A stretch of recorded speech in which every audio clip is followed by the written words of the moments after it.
Good morning, everybody. It's another amazing day. Today is a great day to give our great God a great praise. And so I'm just putting on my last little finishing touches before I'm on my way out to church. So I wanted to take a moment to get on and encourage pastors' wives. If you are not a pastor's wife, if you're not married to a minister, an elder, a deacon, or a pastor, then you can keep it pushing. Do not like, do not follow, do not subscribe. Swipe up, swipe down, swipe right, swipe left, whatever you got to do to keep it pushing, go ahead and do that. But if you are a pastor's wife, I want to encourage you today. Okay. Um, it's easy. It's easy. It's real easy for us to get into our feelings when we're bringing the word of God. The word of God itself says that it will be an offense to some people. The word of God itself says that it will be a stumbling block to some people. Who are these people? These people who are dealing with sin on a daily basis, these people who are wrestling with the thought of change. It's going to be, the word of God is going to be offensive to them. It's going to be a stumbling block. It's going to be something that's in their way to their own objective to either sin or a fleshly desire. So the word of God says that up front, it's in the contract. It's going to be in there. But as someone who has the responsibility to deliver the word of God, your husband has that responsibility, but you do too. You're a leading lady. So occasionally you will be given the opportunity, the platform to speak, to address God's people. And sometimes you're going to say something that will offend somebody. It'll get under their skin. It'll rub them the wrong way. It's like, oh, you pointing me out, and no, it's not my fault you were in bed last night. And it's not my fault that the word of God says, do not be in bed with somebody who is not your spouse. I'm not pointing you out. I'm reading the word of God. So anyway, it's easy for people to get offended, but it's easy for you and I to internalize that offense and begin to wrestle with our own emotions. It begins to cause us to doubt who we are in God, right? It begins to cause us to doubt who we are, period.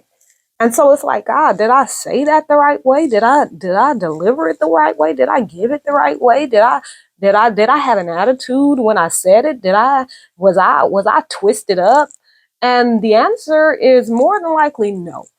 If God gave you the word to deliver at that moment, then we already know as ministers, we wrestle with the word first. So if it's a word about gossiping, then God is talking to us first, right? If it's a word about, about controlling the desires of your flesh, then we know that God is giving us that word first. He's not giving it to us exclusively for the people. He's giving it to us because we are in the classification of people. we are. We're in the classification of people. So God is giving the word to us also to purify us also.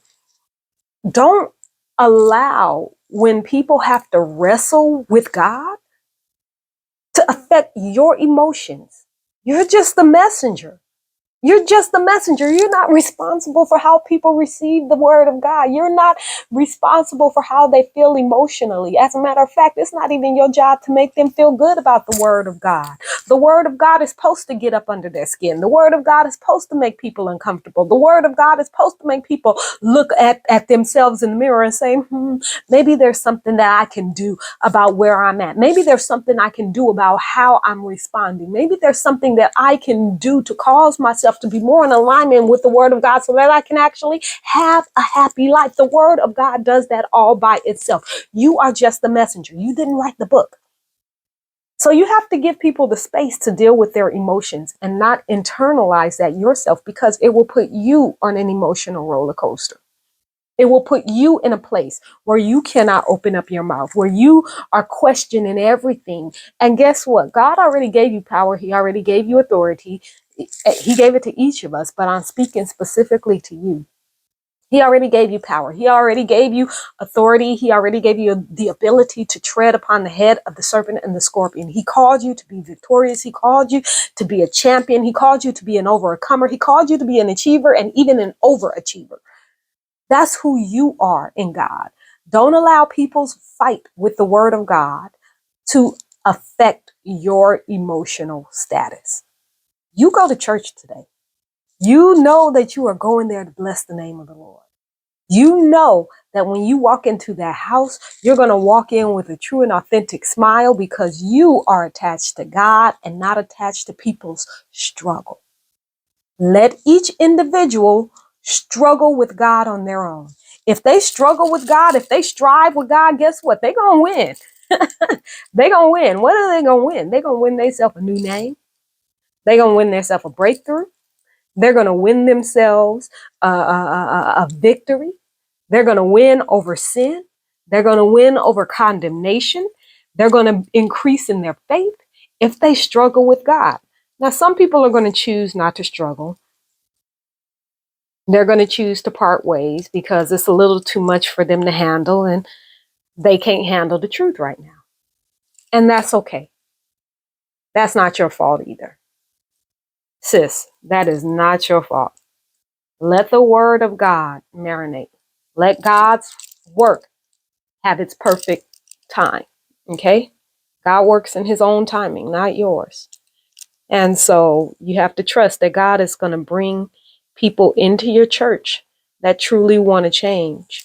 And the people who are struggling with that change, your church is going to be there. Same bat time, same bat channel. You're going to be preaching from the same book, probably the same word. And you'll be there to walk with them when they are ready to face God face to face and say, Lord, let's do something about what I'm struggling with. So be encouraged today, sis. I want to encourage you that God did not make a mistake. You are exactly where you are supposed to be. You have everything that you need already inside of you. And you are the woman for this job. I love you. Have an amazing Sunday. Leading ladies, bye.